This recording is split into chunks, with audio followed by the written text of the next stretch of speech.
Hi guys, Kimberly back with the Twin Flame family. This is the week of, let's see, where are we? We're going into April this weekend. And so this is your energy reading from April 1st through the week. Wanted to let you know about a couple of things. Well, firstly, with private sessions, I've been working with a lot of you. It's been going really great, and many of you revisit with me, but I'm finding that the half-hour sessions just either aren't being booked, or when they are booked, we end up spending an hour together. So I did away with it on the website. So there's now only a 60-minute reading, and I reduced the rate a little bit just to make it balance out. And then with the soul coaching, which some of you have asked, like, what is the difference? Well, when you come to me for a reading and a twin flame guidance session, it's truly like a reading to see where you're at, to kind of assess, to look at, roadblocks, to give you the general guidance to move forward. And really, it's a full tarot spread. And it's also, I use soul coaching techniques, but we don't actually dig all the way into the work because there just isn't enough time. So we might touch upon certain child wounds or triggers or things like that, but we're not actually facilitating the work for the most part. You guys who've worked with me kind of know. But so with the soul coaching, we do dig into that work. So it's really about, this could be for someone who is trying to navigate their twin flame journey, or just trying to navigate life, wanting to manifest, wanting to clear roadblocks, and just clear the patterns, like the yuckiness, the stumbling blocks, the things that are prevented us from moving forward in the direction that we want. That's life coaching, soul coaching. And the way we do that is through facilitating shadow work, and other techniques that I use, transforming belief systems, and I give you exercises, homework. There's tools that I use in session to help guide you along. And usually soul coaching sessions are not just like a one-shot deal. You tend to come back, every week or every couple weeks or every month, because it's something that you're progressively working on, right? So it's not something that you just learn everything you can in an hour and then you're good to go. So with the soul coaching, I divided those into hour and a half sessions, and I adjusted the rates accordingly to make it a little bit more affordable. And then there's also a package up there. It's an 8-session package for our sessions, and so that's on there with a discounted rate. So just so you know, you can visit thetwinflamefamily.com and check all of that out. I also want to say that if you're coming to me for a reading, do not come to me if your question is, am I meant to be with my twin flame? Because I'm not here to answer that question for you. Union is here for us to grab, so to speak, if we want, but this journey is about you, and the only way to come into Union Harmonious is to do all of your work, your ascension work, your mission work, your growth work. And I really, really struggle with sessions, which they're few and far between, but when someone comes to me and it just can't get off of that, when is my twin flame going to come? Are we going to be together? Who else am I going to be with?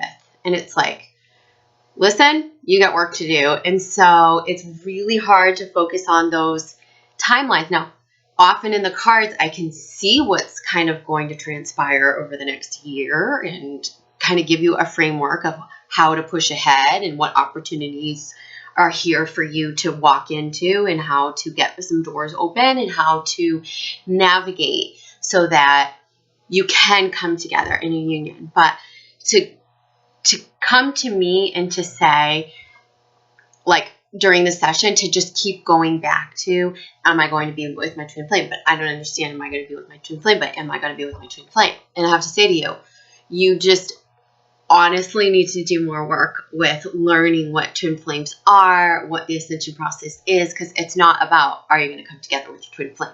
It's really about you until you get in your power center. That's also the number one indicator that, you're not really doing your work. You're not really full swing in the shadow work, or in the light work, or in the ascension process yet. So I don't mean to discriminate or to But I'm not interested in working with those that are just like simply looking for, am I coming together with my twin flame? Because that's not how this works. The way you come together with your twin flame is to do your work on you. And if you really want to do that work, there's lots of things that it involves. And it starts with self-love. And for many of the feminine, it's reclaiming the feminine traits, shedding the false masculine, balancing the masculine feminine energies from within for both. And it's also about really digging into those child wounds, understanding where the triggers are coming from, and getting rid of some of our ego behavior, as well as the old beliefs, like the things that were passed down to us from our family, from our upbringing. Many of us were brought up in households where our all-knowing power or divine feminine intuition was shut down. So now we're starting to reclaim that, and it's a huge shift, and it's a huge transition. And that's why you reach out to readers and healers to help guide you through that transition, to help it all make sense, to help give you the tools that you need to keep pushing forward, because this journey is all about going forward. So not to say that if you like mess up, you're going to step back, because we don't really go back. You're always expanding, and even the little mistakes or hiccups or the time that we spend out of surrender and then we get back into surrender, we feel good. The time that we come out or that we stumble, that's so that we can learn, so that we can get better at going back into surrender, so that we can get better at setting healthier boundaries. Question that also, I'm all over the map, I'm sorry, but I just wanted to address these things because they're top of mind. Another question, or it got an email follow-up from somebody that was challenging my boundaries video, and I thought that was funny because the boundaries video, it is about vibrational alignment, okay? Because when you're in vibrational alignment with your self-love and self-respect, you are naturally a healthy boundary setter. And do you have to set boundaries with your twin flame? Yes, you have to set boundaries with everybody. And what boundaries are, they're not barriers, because the feeling I got from this email was that, why do we need boundaries with our twin flame when we are one? Well, that's not it. That we are one with everyone. These are not barriers. This is like the way to honor yourself and walk in line with your value, your self-respect, your morals, and to help others who are walking this journey with you do the same thing, okay? And everybody's boundaries, morals, values are different. So we can, even though we're one, we have different value systems, boundaries that we must express. And we also really have to find out what's authentic. And it's really, really important that these boundaries are set from defining your value systems and from a place of self-respect and self-love. They're not there to be barriers whatsoever. They're there to help things be more harmonious. Okay, so go back to the boundary segment, read that, listen to that again if you're working or struggling with any of that. And this week's energy, so again, week of April 1st. So what's coming up is there's lots of opportunity here, I feel, for the collective. Wheel of Fortune's coming up. This is all about manifestation. This is that new moon Aries energy, that some of those intentions that we set into motion, you're going to have opportunity to bring to life over the next several weeks. And the star card is also coming up, which means that this is all possible. It's all good. Reach for the stars. Things are flowing. This could be new ventures, new opportunities, new job opportunities, things coming out of stuff that you're already doing that you don't really know how they're going to transpire, but it's almost like, see how she's got one foot in, one foot out. She's watering in here and she's watering the green grass and the plants. And it's almost like that. It's like the more you sort of nurture and water the high vibrational activities, people, connections, focuses in your life, the more of this that's going to happen, which is luck, good fortune, new opportunities, doors opening. And So this is not meant to say be really scattered or to that you have to compartmentalize. This is kind of saying like water all the things that make you feel good. Stay in alignment with high vibrational stuff. All the activities that feel good, that are in joyful to you, or in line with your enjoyment. And this will bring about new opportunities and help you manifest. And it's almost like this feeling of, I feel like water flowing, and it being like, it's not like a deluge, it's not a flood, it's just streams of water, which I feel like are connected to prosperity, new ventures, new opportunities, new connections, new social circles. And for very much, I feel this is for the twin flames, this is connected to your expanding your spiritual practice, expanding your spiritual circle. I don't feel like this is a time to be behind closed doors, but it's a time to be out meeting with others, connecting in a social or spiritual setting, or could be and or both. So it could be like a spiritual class or a social group or a spiritual meetup, things like that. But they're saying that this is going to bring opportunity for the collective.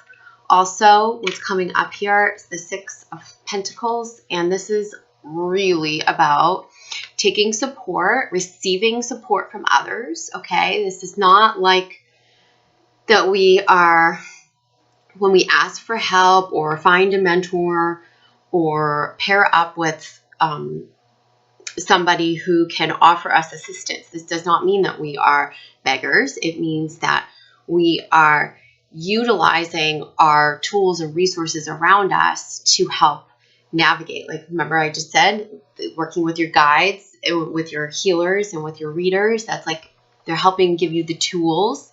This is what I'm getting. And I'm getting that this is going to come from a mentor, or it could be someone new that's coming into your life, or that you meet through taking like a class or expanding your horizon in some way.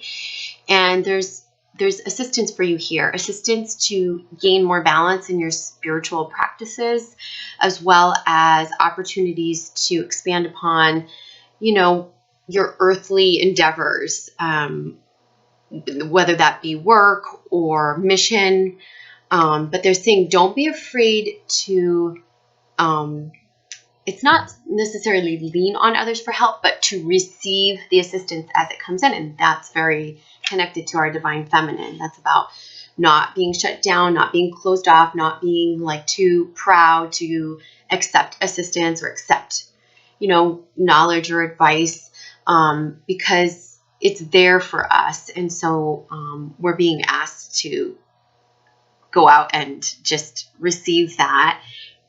Some of this is seeking it out, and once you find it, it's also going to give back to you very much. So you have to be ready to receive it. And when I say seeking it out, I'm talking about like not being behind closed doors. Like, this is being in a circle with others, seeking out a mentor or a spiritual guru. And I don't feel like this is behind a computer. I feel like it's in person for many of you. So make the person, like, it's good to, I want to work with you on the phone and via the computer and everything, but find the places where you can connect with others in your community, because it's going to be really important for you right now. So this is collective. I didn't read for the masculine or feminine today. This is just the collective as a whole. I was guided to do that. And what's coming up underneath all of this is basically the fears, the residual fears that are still lingering, I think, for both the feminine and the masculine. And it's very much about being on guard, okay? And this is the Nine of Wands, and you can see he's looking, he's guarded, he's not going to let anyone in just yet. This is the Page of Cups, which is, still a bit of emotional immaturity, or more growth to do with our emotional intelligence, our emotional evolution, opening our heart chakra, not leading with our ego. This is still the ego coming into the mix here. And this is that fear that keeps coming up of being left out in the cold, not knowing how to lean on others or go inside and ask for help. Okay. So Five of Pentacles is always like that fear of being left out in the cold, being abandoned, or, not working together. And this card flew out, which is interesting, but it came up in reversed, and it's the Six of Swords, and it came up in reverse like this. And this is always like that the running, right? The ego running, the turning and facing the other direction. And I feel like all of this we can actually work out of. We don't have to be in these places of turning away, nor do our twins, or going it alone, or feeling abandoned, because we know that that's just childhood stuff. That's just old wounds and triggers. That's just a fear that's not real that we need to work through. Because really we're loved and supported by everybody and everything, and the universe is bringing all joyful things to us. So this is a fear. It's an illusion. This, like I said, leading with the ego, emotional immaturity, and I'm getting that for a lot of the masculine still, that needing to grow up a bit, and this being on guard. This is still the heart armor, that closed heart chakra. This is fear of letting someone in all the way. And I really feel that these things can be let down by just moving forward on our spiritual path, gaining more tools, and keeping the focus on the learning, on the growing, on the spirituality, on ourselves, on the self-love, not on the timeline, not on the 3D, what's happening, what's not happening, but really owning our divine feminine energy, the high priestess, the all-knowing, the all-powerful. And they're reminding us, you are a powerful light worker, okay? You're here to help raise the vibration on the planet. You're here to help humanity by doing this work. So it's your duty to stay focused, and all good things are coming when you do, okay?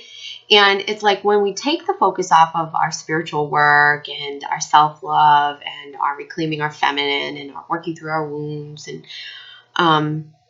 we take the focus off of that, and this should feel fun. This should feel invigorating. Like, it will be rapid acceleration when you get into it, when you're totally immersed in it.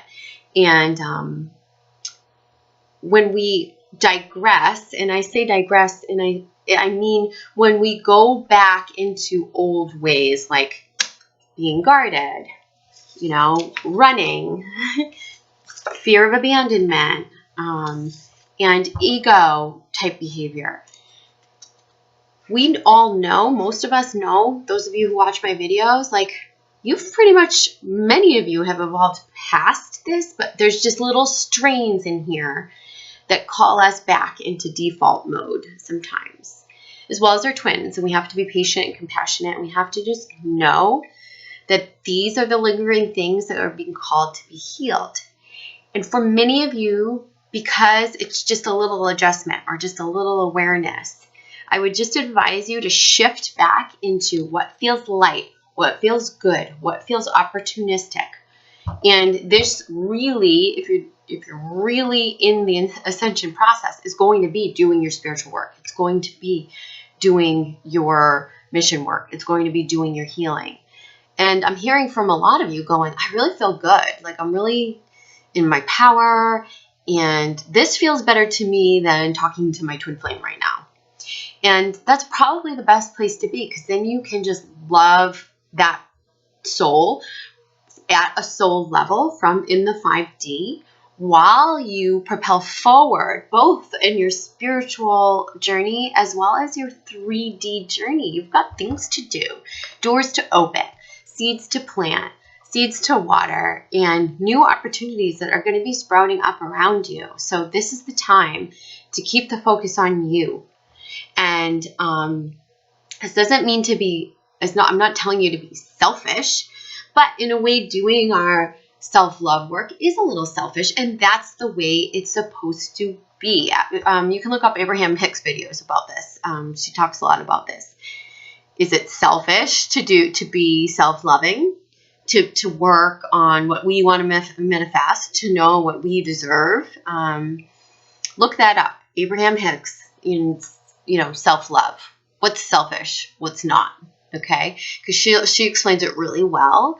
And it's carving out this time for ourselves to do this work is really important. And it will help you actually connect further into the twin flame community, the spiritual community. And that's not just all about self. That's about connecting with others, realizing that we're one with others, finding mentors and teachers and people who will help us along our journey. And that's a beautiful thing. And that's where we start to feel really grateful for the tools, the advice, and these beautiful connections that are blossoming around us. So if you're feeling isolated, get out there, put yourself out there, start connecting, start joining groups, start going to classes, reach out to me if you have any questions or if you're stuck anywhere. Again, it's thetwinflamefamily.com, and I will see you guys next week. Have a great week. Okay, bye-bye.